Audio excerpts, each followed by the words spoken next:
और ये आपको बताएं कि कराची में गवर्नर हाउस में होने वाले आईटी टेस्ट का आगाज हो गया है। 10,000 नौजवान टेस्ट के लिए गवर्नर हाउस पहुंच गए हैं। गवर्नर हाउस के बाहर सिक्योरिटी और शहरियों को परेशानी से बचाने के लिए ट्रैफिक इंतजाम भी किए गए हैं। इस हवाले से तफसीलात हासिल करेंगे डॉन न्यूज के नुमाइंदे इमरान हफीज से, जो कि इस वक्त गवर्नर हाउस पर ही मौजूद हैं। जी इमरान, बताइएगा गवर्नर हाउस में होने वाले आईटी टेस्ट के हवाले से क्या तफसीलात हैं और कैसे इंतजाम देख रहे हैं आप?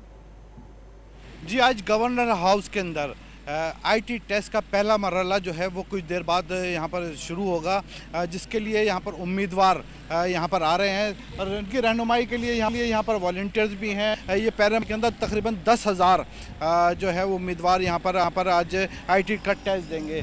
बाकायदा तौर पर इसके इंतजाम मुकम्मल कर लिए गए हैं। ये गवर्नर हाउस वाला रोड, इसके ऊपर बाकायदा तौर पे देख सकते हैं, इसको यहाँ से जो है उसको उन्होंने बैरियर लगा के बंद कर दिया गया है। और दूसरा फवारा चौक वाली जो रोड है जो गवर्नर हाउस को आ रही है, वहाँ से भी इसको ब्लॉक कर दिया गया है। अभी यहाँ पर जो है वो उम्मीदवार बाकायदा तौर पे उनका आने का सिलसिला है, जिसके अंदर नौजवान भी हैं, जिसमें लड़के और लड़कियाँ भी उनके अंदर बड़ी तादाद के अंदर हैं। आईटी टेस्ट जब में कामयाब होने वालों को जो है वो रोज़गार के मौके भी फराहम किए जाएंगे। जी।